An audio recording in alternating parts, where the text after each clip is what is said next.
अस्सलाम वालेकुम दोस्तों। लाहौर के महाज पर पाकिस्तान क्रिकेट टीम टी20 सीरीज जीतने के बाद फैसलाबाद पहुंची, जहां 17 साल बाद क्रिकेट की रौनकें बहाल हो रही थी। पहले मैच में जिस शानदार अंदाज में पाकिस्तान ने कामयाबी हासिल की थी, दूसरे वनडे मैच में इतनी ही जिल्लत में शिकस्त का सामना करना पड़ा, जिसके बाद पाकिस्तानी कप्तान शाहीन शाह अफरीदी ने प्लेइंग 11 में ऐसे लग रहा है जैसे झाड़ू फेर दिया हो। तीसरे और आखिरी वनडे के लिए पाकिस्तान की प्लेइंग 11 में बड़े पैमाने पर तब्दीलियां कर दी हैं। जी हां नाजरीन, बड़े बड़े नाम और बड़े बड़े खिलाड़ी शाहीन ने टीम से बाहर कर दिए हैं और बता दिया है कि मैं यह सीरीज हर हाल में जीत कर दिखाऊंगा।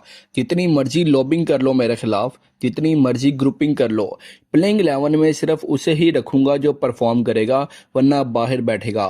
दूसरे वनडे मैच में चंद खिलाड़ियों के अलावा पूरी टीम की कारकर्दगी नाजरीन ना सिर्फ मायूसकुन रही, बल्कि कई सीनियर खिलाड़ियों की परफॉर्मेंस ने टीम मैनेजमेंट को सख्त फैसले करने पर मजबूर कर दिया। फखर जमान, बाबर आजम, मोहम्मद रिजवान और हुसैन तलत सब ने बहुत ज़्यादा मायूस किया। कप्तान शाहीन शाह अफरीदी इस बार किसी किस्म का रिस्क लेने के मूड में नहीं हैं, क्योंकि उन्होंने साफ कह दिया है कि मुझे ना सिर्फ साउथ अफ्रीका से ये होम सीरीज जीतनी है, बल्कि साथ ही साथ अपनी कप्तानी का भी सबूत देना है कि जब मैं लाहौर कलंदर को 3 बार चैंपियन बनवा सकता हूँ, तो अफ्रीका जैसी खतरनाक टीम को भी शिकस्त दे सकता हूँ। मैं ये बताना चाहता हूँ कि मेरे अंदर कितनी ज़्यादा कायदाना सलाहियतें मौजूद हैं, और यही वजह है कि उन्होंने तीसरे और आखिरी वनडे मैच के लिए एक नई बड़ी खतरनाक और सोच समझकर प्लेइंग 11 का ऐलान कर दिया है, जिसमें नाजरीन कई बड़ी तब्दीलियां देखने में आ रही हैं और शायकीन बड़े ज़्यादा हैरान हैं कि इतनी तब्दीलियां क्यों की गई हैं। दूसरे वनडे मैच में पाकिस्तान के टॉप ऑर्डर ने जिस तरह जल्दी विकेटें गंवाई, उसने बैटिंग लाइनअप पर जो बाकी बैटिंग लाइनअप थी उसके ऊपर शदीद दबाव डाल दिया। ओपनर की नाकामी ने वाजिया कर दिया कि पुरानी हिकमत अमली अब मजीद कारगर नहीं है। इसलिए नाजरीन सबसे बड़ी तब्दीली इस वक्त ओपनिंग जोड़ी की सूरत में सामने आई है। नंबर 1 पर अब कप्तान शाहीन शाह अफरीदी ने फैसला किया है कि साबिक कप्तान बाबर आजम को एज ए ओपनर भेजा जाएगा। जी हाँ दोस्तों, इसकी सबसे बड़ी वजह बाबर नंबर 2 पर मुसलसल नाकाम हो रहे हैं। वो कोई भी अच्छी या लंबी इनिंग्स नहीं खेल पा रहे। जबकि दूसरी वजह यह है कि फखर जमान दूसरे मैच में 0 पर आउट हुए, और इससे पहले जब फखर जमान नंबर 3 पर खेल रहे थे तो उनकी परफॉर्मेंस बड़ी ज़बरदस्त थी। इस वजह से अब बाबर आजम से ओपनिंग करवाने का फैसला किया गया है। बाबर आजम नाजरीन एक क्लासिकल मिडल ऑर्डर बल्लेबाज हैं जो दबाव में बेहतरीन शॉट्स खेलने की सलाहियत रखते हैं, लेकिन इससे पहले वो एज ए ओपनर भी खेल चुके हैं। मगर अब इस बार जो है ना, बाबर के ऊपर दबाव कुछ और ही है। उन्हें ना सिर्फ अपनी बैटिंग बल्कि अपनी पोजीशन को भी साबित करना होगा। लोग अब नाम नहीं परफॉर्मेंस देखना चाहते हैं, और शाहीन ने खुद कहा है कि बाबर जितना बड़ा नाम है उतनी ही बड़ी जिम्मेदारी उनके ऊपर है, और अगर वो नाकाम हुए तो उनकी जगह बचाना मुश्किल हो जाएगा। अब देखना यह है कि बाबर आजम इस चैलेंज को किस तरह कबूल करते हैं। उसके बाद नाजरीन दूसरे ओपनर आएंगे साइम अयूब। दूसरे मैच में जब मुश्किल हालात बने, 3 बड़े बैटर्स आउट हो गए, पाकिस्तान शदीद तरीन दबाव में आ गया, तो उस वक्त साइम अयूब ने बड़ी जिम्मेदाराना बैटिंग की। बड़ी जिम्मेदारी से उन्होंने विकेट को रोका और टीम को मुश्किल से निकालने की भरपूर कोशिश की। शाहीन ने वाज़ह तौर पर कहा है कि ये साइम अयूब से हम उम्मीद कर रहे हैं कि आखिरी मैच में भी वो पाकिस्तान को अच्छा आगाज़ देंगे और साथ ही साथ बॉलिंग में भी पाकिस्तान के लिए ब्रेक थ्रू दिलवाएंगे। उसके बाद नाज़रीन नंबर 3 के लिए एक बार फिर फखर जमान को चुना गया है।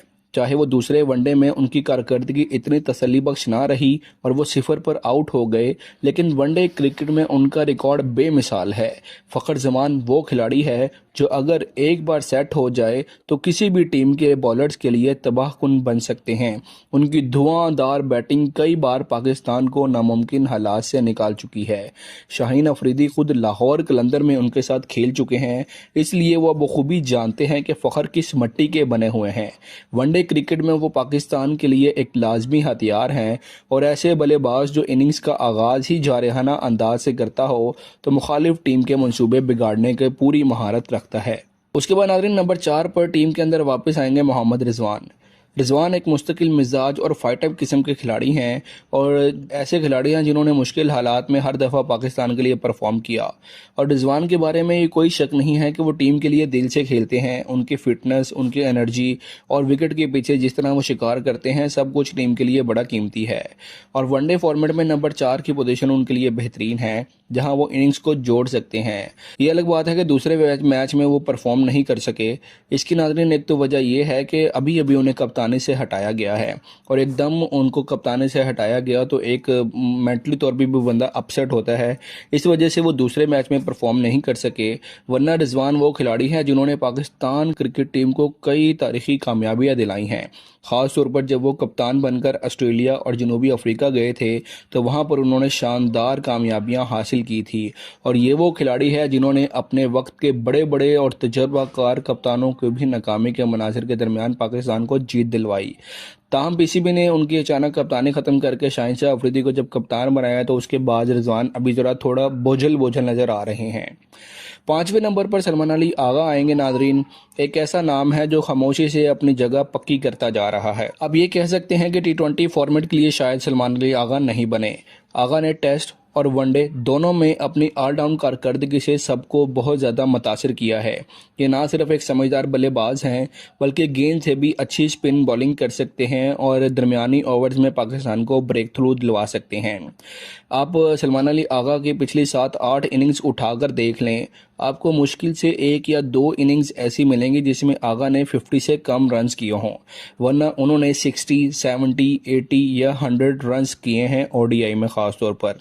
और शाहीन के कप्तान बनने के बाद अब सलमान अली आगा के ऊपर और भी ज़्यादा जिम्मेदारी होगी, क्योंकि वो टीम के T20 कप्तान हैं और साथ ही साथ ODI के वो नायब कप्तान हैं, तो उनको बैटिंग के साथ साथ अपनी बॉलिंग से भी खुद को मनवाना होगा।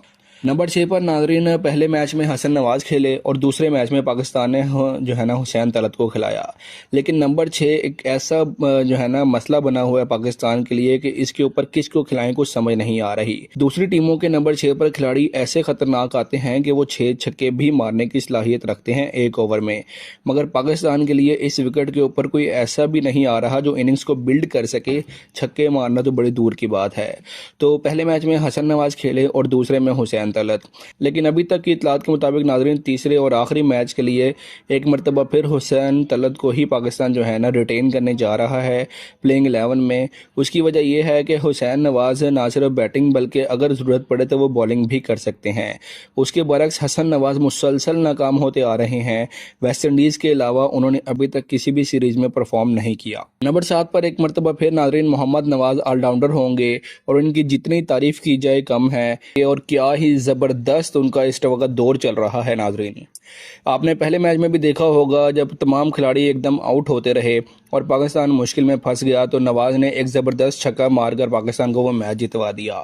और दूसरे मैच में भी जब पाकिस्तान बैटिंग कर रहा था, पाकिस्तान के टॉप ऑर्डर और मिडल ऑर्डर मुकम्मल तौर पर नाकाम साबित हुए। साइम अयूब और सलमान अली आगा के अलावा कोई भी जमकर बैटिंग ना कर सका। तो उस सूरत हाल में नवाज ने ऐसी जिम्मेदाराना इनिंग्स खेली, उन्होंने ना सिर्फ विकेट रोकी बल्कि नाजरीन पाकिस्तान की गाड़ी को भी आगे बढ़ाया और स्कोर भी करते रहे। और खाली सिंगल डबल नहीं, चौके और छक्के मारते रहे। बड़ी ही ज़बरदस्त इनिंग्स खेली उन्होंने और सिर्फ मोहम्मद नवाज की वजह से पाकिस्तान एक अच्छा स्कोर करने में कामयाब हुआ था, यानी 270 रन्स। अदरवाइज तो पाकिस्तान का 200 रन्स करना भी मुश्किल हो रहा था। तो नाज़रीन नंबर 7 पर मोहम्मद नवाज होंगे। नंबर 8 की बात की जाए तो खुद कप्तान शाहिनशाह अफरीदी होंगे। शाहिनशाह अफरीदी किसी तारुफ के तो मोहताज नहीं हैं, लेकिन अभी जब से वो कप्तान बने हैं ना वो बैटिंग कर पा रहे हैं और ना ही बॉलिंग। बैटिंग में आज उनकी बारी आई, उन्होंने पहली ही बॉल पर छक्का मारने की कोशिश की लेकिन वो कैच आउट हो गए। और पिछले टेस्ट सीरीज में भी हमने देखा कि शाहिनशाह अफरीदी लंबा नहीं खेल पा रहे। उन्हें समझना होगा कि बैटिंग सिर्फ छक्का मारना नहीं बल्कि इनिंग्स को बिल्ड करना भी होता है। उनके बरक्स आपने देखा होगा जब रबादा टेस्ट में मैच में खेल रहे थे, हालांकि शाहीन 2 मैचेस की 4 इनिंग्स में 0 पर आउट हुए और on the other hand Rabada ने 50 मारकर पाकिस्तान को जो है ना दूसरा टेस्ट मैच ही हरवा दिया। तो शाहिनशाह अफरीदी को समझना होगा कि अगर उनकी बारी बैटिंग में आती है तो जो है ना वो छक्के की तरफ जाएं, लेकिन प्रॉपर शॉट मारे जो खेलने वाली हो। हर बॉल को ना मारें कि उसके ऊपर आउट हो जाएं। इसके अलावा अपनी जो है ना बॉलिंग के ऊपर भी फोकस करें। नंबर 9 पर नाजरीन टीम के लिए जो खेलेंगे नसीम शाह। एक लंबे वक्फे के बाद वो इस सीरीज में वापस आए हैं, लेकिन अभी तक जो है ना वो कुछ दबे दबे से नज़र आ रहे हैं। दोबारा एक्शन में तो आ गए हैं, लेकिन अभी तक उनकी बॉलिंग परफॉर्मेंस इतनी खास नज़र नहीं आ रही। उसके बाद नंबर 10 पर फ़हीम अशरफ होंगे। बड़े ही ज़बरदस्त ऑलराउंडर हैं। पहले मैच में उनको नहीं खिलाया गया, लेकिन दूसरे मैच में जब उनको खिलाया गया तो उन्होंने आकर इतनी ज़बरदस्त बैटिंग की आखिरी नंबर के ऊपर, जहां पाकिस्तान मुश्किल हालात में था। पाकिस्तान का स्कोर 200 रन के करीब भी नहीं हो पा रहा था। उस वक्त फ़हीम अशरफ ने आकर ज़बरदस्त चौके छक्के मारे और साउथ अफ्रीका का बॉलर बर्गर, जो पाकिस्तान के 3 टॉप ऑर्डर्स को उड़ा गया था, फ़हीम अशरफ ने उसे भी ज़बरदस्त छक्के मारे। तो उम्मीद की जा रही है कि आखिरी मैच में भी फ़हीम अशरफ अच्छी परफॉर्मेंस देंगे। और आखिर में नाज़रीन, नंबर 11 पर दोबारा एक मरतबा फिर इब्रार अहमद की वापसी हुई है और पाकिस्तान के स्पिन बॉलिंग का एक बड़े ही ज़बरदस्त चेहरा है और उनको निकाल कर दूसरे मैच में पाकिस्तान ने देख लिया कि पाकिस्तान को कितना नुकसान हुआ। तो इसलिए अब तीसरे और आखिरी मैच में पाकिस्तान किसी किस्म का कोई रिस्क नहीं ले रहा और इब्रार अहमद को दोबारा प्लेइंग 11 में शामिल कर लिया है। नाज़रीन, ये है शाहिनशाह अफरीदी की तीसरे और आखिरी वनडे मैच के लिए प्लेइंग 11। एक ऐसी टीम जिसमें शायद अब किसी किस्म की कोई कमी नज़र नहीं आ रही। अगर देखा जाए तो ये वही पाकिस्तानी टीम है जो बरसों से शायकीन देखना चाह रहे थे।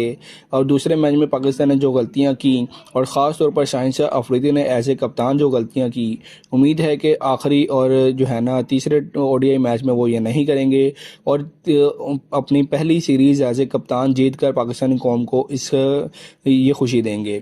अब आते हैं नाज़रीन सबसे अहम बात की तरफ कि मैच का शेड्यूल क्या होगा। पाकिस्तान और साउथ अफ्रीका के दरमियान आखिरी वनडे मैच 8 नवंबर को पाकिस्तानी वक्त के मुताबिक दोपहर 3 बजे शुरू होगा और ये मैच दोनों टीमों के लिए बहुत अहम होगा, क्योंकि डू और डाई की सूरत हाल है। सीरीज़ 1-1 से बराबर है। जो भी ये मैच जीतेगा वो ओडीआई सीरीज जीत जाएगा और शाहिनशाह अफरीदी बतौर कप्तान अपनी पहली सीरीज़ ज़रूर अपने नाम करना चाहेंगे, क्योंकि एक तो वो एज ए कप्तान उनकी पहली सीरीज़ है और दूसरी वजह यह है कि पाकिस्तान अपनी होम ग्राउंड पर साउथ अफ्रीका को शिकस्त देने में कामयाब होगा, क्योंकि लंबे अरसे से पाकिस्तान ने साउथ अफ्रीका को शिकस्त नहीं दी थी। सिर्फ रिजवान उनको शिकस्त देकर आए थे जब वो साउथ अफ्रीका गए थे।